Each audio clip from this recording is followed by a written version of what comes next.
First of all, you guys didn't know of me until now. So I didn't just came into existence like that. It was a process, you know, so be patient. I got disciplined and I take it as a route of learning. Excellent performances from Tina Clayton, Rasheed Broadbell, Shericka Jackson, and Kishane Thompson at Saturday's Racers Grand Prix held at the National Stadium in Jamaica. The stadium was buzzing with excitement as fans came out to see their favorite athlete.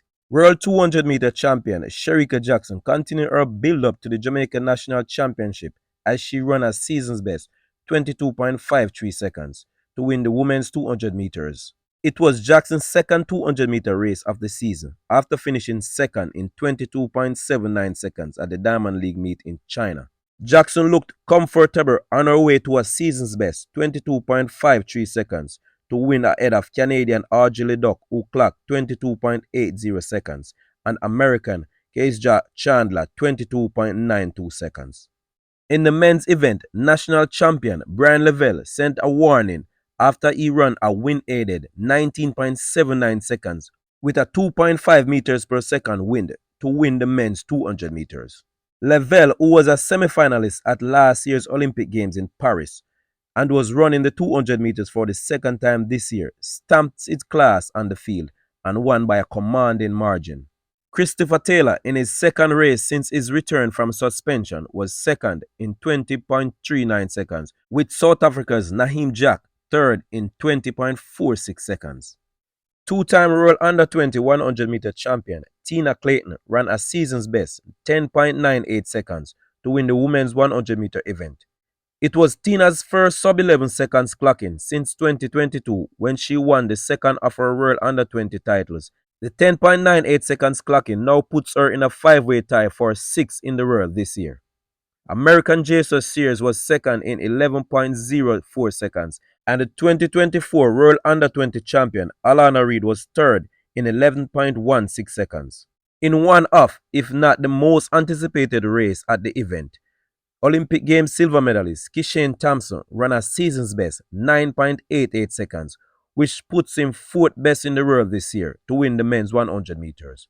Thompson got off to a good start, was ahead of the field midway the race and cruised to the win, signaling that he is on course to retain his national title later this month. Last year's winner, Oblique Civil, had a strong second half of the race to finish second in a season's best 9.97 seconds, with South Africa's Gift Leot-Lila, who clocked 10.04 seconds for third place finish. American Alia Armstrong produced a meet record equaling 12.54 seconds to win the women's 100-meter hurdles, ahead of Bahamian world indoor champion and record holder Devin Charlton, who clocked 12.65 seconds. Armstrong compatriot Alexandria Webster was third in a personal best 12.95 seconds. Olympic bronze medalist Rasheed Broadbell produced one of the most breathtaking finishes at the event, breaking the Racers Grand Prix meet record in the 110-meter hurdles with a season's best 13.06 seconds. Broadbell, who was showing off a new start, came from behind to win, lowering his previous season's best of 13.14 seconds and breaking the previous meet record of 13.09 seconds. American Trey Cunningham was second in a season's best 13.08 seconds, with his compatriot Eric Edwards also in a season's best 13.40 seconds for third place. Another great performance came from World Under-20 record holder Rashawn Clark, who claimed the men's 400-meter hurdles title in 48.65 seconds, finishing ahead of Jamaican compatriot Asini Wilson, who clocked 48.77 seconds, and Malik James King 49.87 seconds for second and third respectively. Viewers and subscribers, stick around to the end of the video. We have some interviews from Kishane Thompson, Bayanda Walaza, Tina Clayton, Christopher Taylor, Alana Reid, and Oblique Civil. I'm putting in the work in training. There's a few ups and downs. As many people may know, I switched camps, but it was just for me to stay focused. I know how strong I am.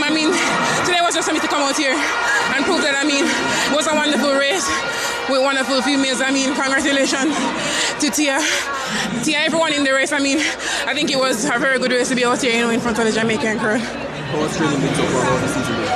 It has been good. As I said, I'm in a new training group, so new training schedule and everything. We're trying to sort out things as best as we can. I mean, trials is in a few weeks.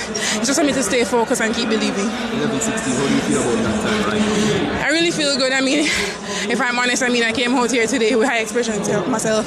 I told myself that, hey, I've been training, I've been putting in the work. And it's just for me to stay focused and humble. We put our bodies under immense pressure.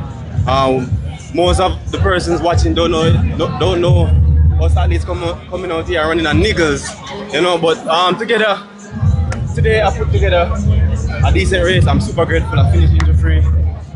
We just move forward from here on. Say maybe the last 30 meters because last year persons felt that they were not finishing strong. But how did you feel about how you finished tonight, the last 30 meters? I mean, it's like this. Persons gotta understand that it takes a lot to put together a race. The next thing we gotta coach. Certain times you're running under instructions. Everything won't come together one time. Understand? First of all, you guys didn't know of me until now. So I didn't just came into existence like that. It was a process, you know. So be patient. Great things are gonna happen. You're a little shy in the build-up to this meet in terms of what you could expect, right? But you did shy to the build-up towards this meet. Yeah, man. In your own online social media video. Not really. It's not really in one particular meet. That would be kind of biased.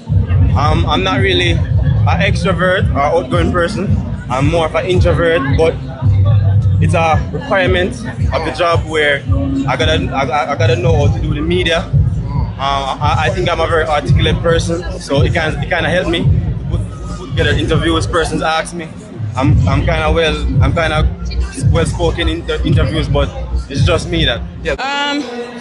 Knowing that I had my challenges last year, use my sister as a motivation. You'll see what she have done last year, and she was the drive. I use her as an example. She usually use me as an example. Now I guess the table turns, and it's my time to use her as an example. So we come to the line, we are hungry and we want more. So that's the drive every time we come to the line. Mentally, how are you? How has it been this season? Well, I know last year I said I wasn't okay mentally, but this year I can say I am okay mentally, physically and spiritually and also emotionally. And as I can say, the saying that Shakari say, I am not back and better. So, yeah. I'm happy with the run. You heard the fans tonight. I've been speaking to a lot of track and field fans. They're happy that you're back. How do you feel about the support? I'm happy that I'm back also. You know, I'm just happy that I was able to come and give it another shot at my career. So I'm just going to move on from here and keep on working. How do you feel about the execution of the race plan? Well, the execution was good. I could have came off the curve a little bit better and lined up down the straight, but I'm still pleased with the performance. Well, Chris, sorry, go ahead. No man, one last question from me. Just want to know, a lot of persons want to know what's next for Chris Taylor for the season. I think I will come and do another meet next week so I can finally decide what event I'll be doing at the National Championship and move forward from there. Chris, you've been out for a couple of years. This is your second race back. How does your body feel now? My body's taking a while to adjust, I must say. I'm having a lot of difficulties with training, so I know that competition will be tough, but I just say, hey, I'm just going to come out here and compete because competition is the only thing that will help me to get to where I need to be, you know? You feeling? I feel very great. It feels like an honor, you know. I'm excited about today, and I've learned a hard way, you know. And I'm excited about that, you know, to know how it feels to win the game, to know how it feels to line up with great people, you know. I believe this was a good race, and I did my best. I got disciplined, and I take it as a route of learning. Thank you. For the last meet that I have run, I have a little needle and to come out here and actually run 9 seconds. Something good for me. In terms of your execution tonight, were you satisfied with it? Not really, but I have to run a little bit conservative in regards to the start. So I'm happy with the second phase of the race. how do you feel going into the championships in 3 weeks' time? I'm feeling pretty good. I know that by the time to come for the trials, I'm going to do very well. Of course, a nice, positive rivalry between yourself and both Jamaicans. How do you feel about that competition? It's a good competition, knowing that Jamaica is back on the sprinting nation. It's one of the sprinting nation once again. And for me and Kishane to put out this performance today, defending on the whole Jamaican side is something good for us going forward to the championship and the world championship. Do you think that we two can push each other as well to even better performance? Of course, we two can push each other because, as you can see, it's just the same coaches. Yeah. Respect.